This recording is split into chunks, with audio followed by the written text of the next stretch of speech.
Good evening. I'm John Bailey. This is People to be Heard, the program where people who have something to say have their say. And tonight you've got the chairman of the Westchester County Board of Legislators and representative in the legislature from White Plains, representing White Plains and Scarsdale and some other towns, I believe. Westchester. Right, that's right. And of course, Westchester. Now, he's here to tell us about the recently passed Immigrant Protection Act, passed by an 11-3 margin by the legislature. Ben, thank you for coming on the program. John, and thank you making very much. yourself available. Yes, in your offices at the McCallion building is where we're taping. Legislator Boykin, how does this act protect immigrants?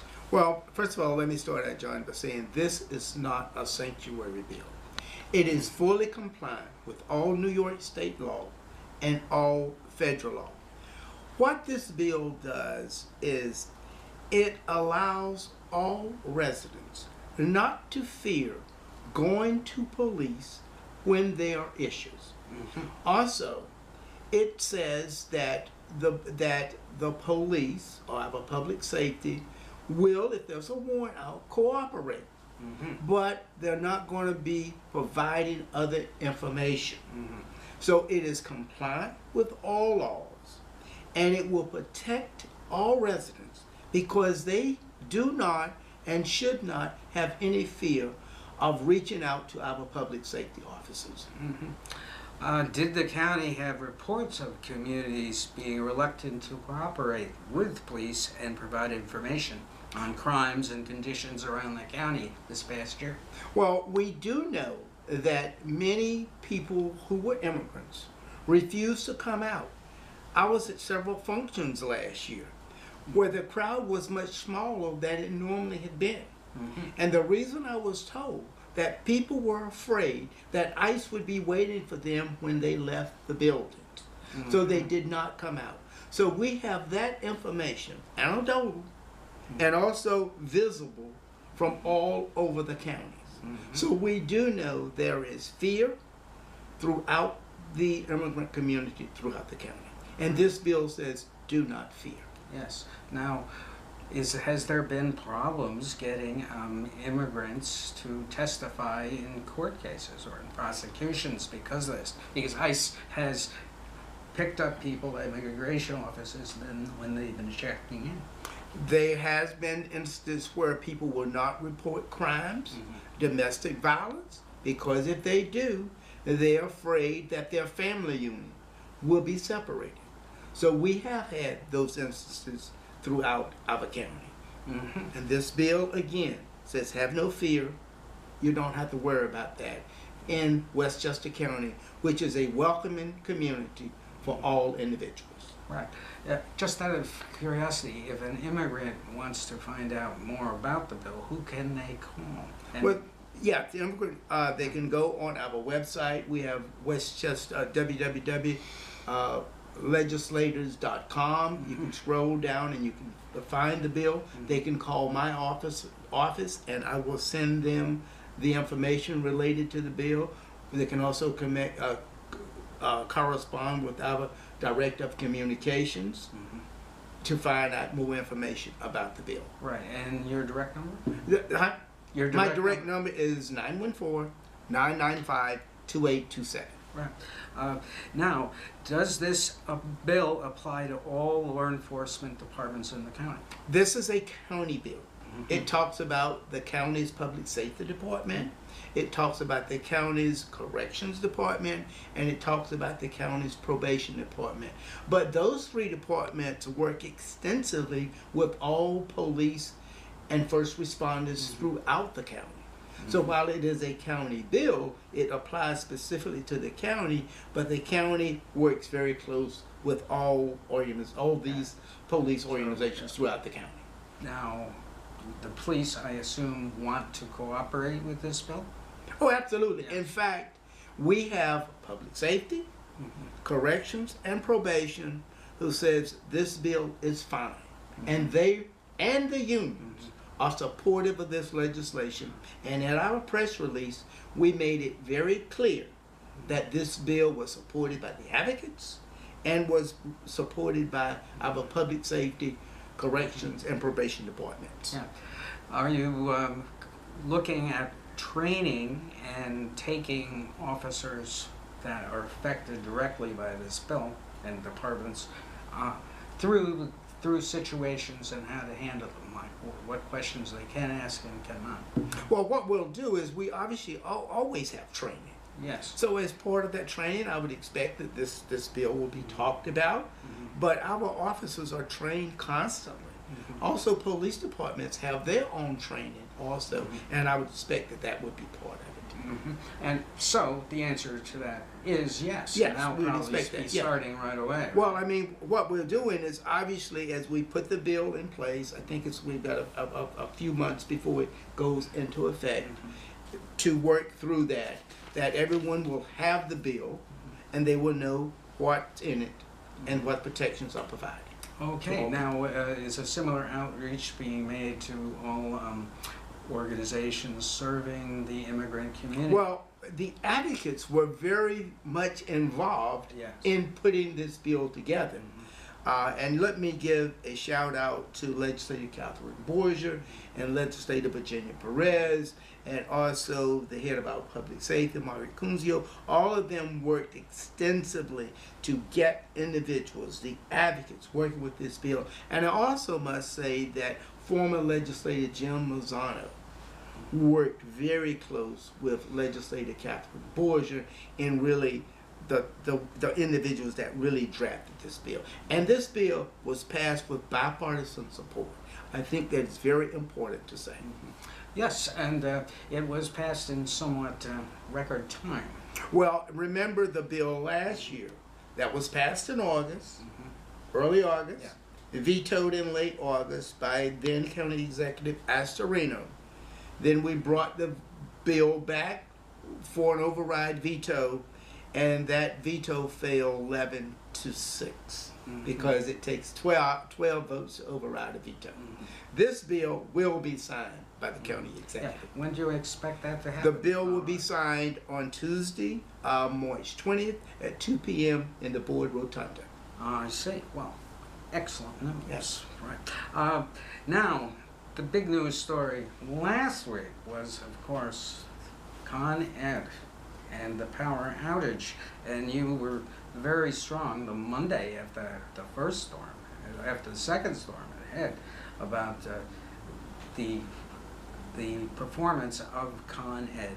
And I understand that you and the legislators are going to have ConEd in on the carpet to discuss the situation. Well, we will be calling for what is called a committee of the whole on Monday, March 19th at 12 p.m.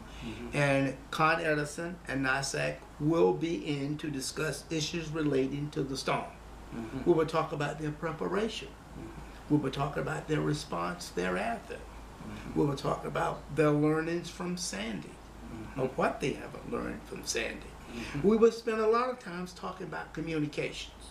Communications with public officials, municipalities, and the residents that they serve. Now, what specifically really got you particularly mad about this situation?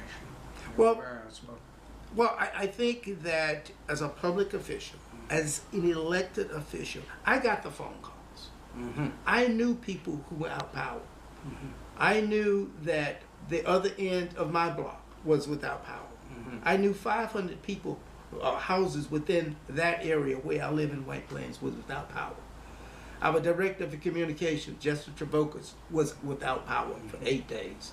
So we know the stories.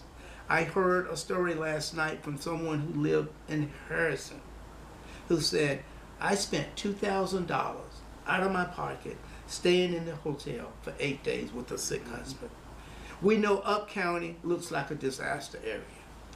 So Still when looks. you get that, and when you see what in all respects tended to be a timid response to this storm, which was one of the largest storms we've ever had. Fifth largest, according to ConEd. We need to have some explanations of how you were prepared and how you responded. Right. And we had conference calls starting the Saturday after the first storm until yesterday on the storm. Every day we had a conference call. Yeah. County Executive Latimer is highly critical of those briefings in 2 news conferences he held. What was your opinion of them? Of the news conferences? Not the news conferences, the conferences with ConEd, with county officials. Well, I think that yeah, obviously, as you could read in the paper and heard, they realized that there were some things they could have done differently, and they could have done better, starting with the communication aspect of it, starting with the preparation aspect. And when we have them in, we'll be talking about all of those issues and all. And as you know, last week we had 51 elected officials standing with the county executive in the little theater to show our united front against the response to this storm. Yes, I thought the George Latimer really went out on a limb, because in past storms, when the same thing essentially happened, there was lots of delay. The county executives in charge then were not as forthright as Mr. Latimer was. He didn't say, well, where are you, like that, but he was pretty strong. Well, again, Yeah. the county executive got the calls, as did all legislators, as did all people from the state. So we all know about it firsthand. Right. And we know Sandy that took place 5 years ago. Were any legislators without power? I think yes. Good. I do know legislators that That were helps. without power, especially up county. And so this became very close and very personal. Certainly. And especially when you see your neighbor out of power. And you know, the communications, you're gonna get restored. Oh, you've been restored. And you're not. And you find out some people were in hotels, were called, told that they were restored, checked out of the hotels, went home only to discover, uh-oh, I haven't been restored. So I mean, the communications issues were just mishandled, and we need to talk through it. And the We- map we- was wrong.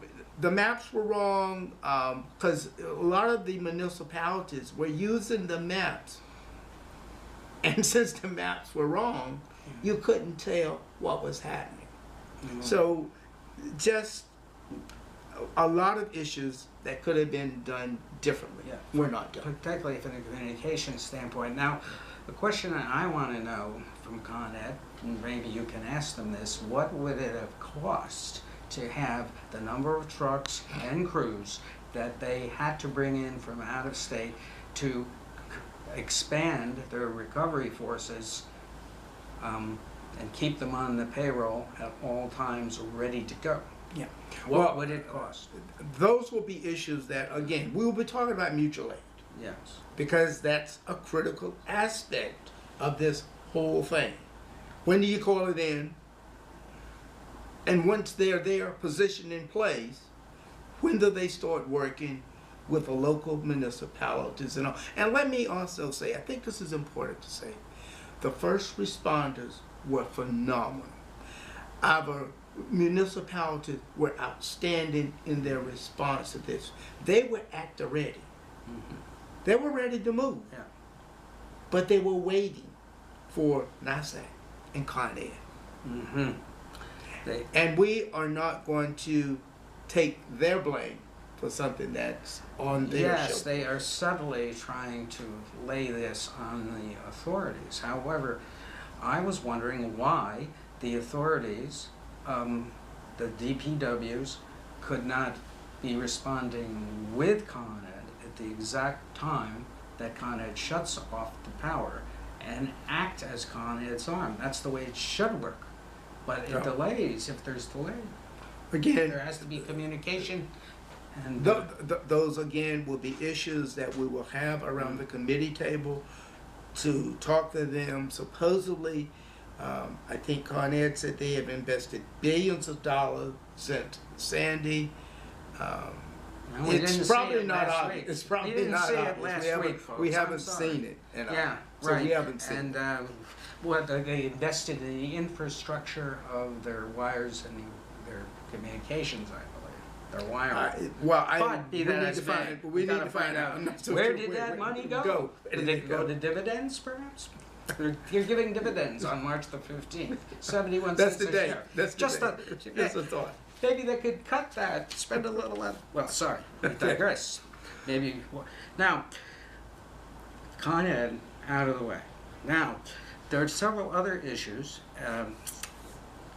One question I did want to ask: a public-private partnership to help ConEd respond faster and power up better. You know, county money or county bonding to help ConEd. I'm not so sure if we're going to be doing that. I mean, I think what we're going to do, or what we're going to be asking is, how can we better also help you get ready to be prepared for this? Again, they are primarily monopoly. They operate under the auspices of the Public Service Utilities Commission, run the state. So there are a lot of things that we are going to need to find out and figure out how we can better get prepared to respond so that this does not happen again. Absolutely. And the rest of the legislators feel about the same way? Feel ConEd should improve on these things? I think we will have 14 of the 16 legislators physically at the committee meeting. 2 will be calling in. So every legislator will be available. We only have 16 at this point in time due to 1 vacancy. But every legislator, we've already polled them. They are going to be available for this meeting. Very good. Now, you've been, there are 2 issues on the county executive's agenda that loom ahead. Is the airport lease deal, for example, essentially dead, or is the legislature seriously considering pursuing a more lucrative airport lease deal? Well, let me say like this. Everything at the airport is probably being looked at. We will be talking to the county executive on a way forward on things. We have never even seen the master plan of the airport. Is it done? Is it not done? Where is it? Is that the first step in this process? So right now, with the new administration, we need to figure out what we need to do, how we need to do it. So at this point in time, there's no deal that has been sent down. There's no deal in front of the Board of Legislators.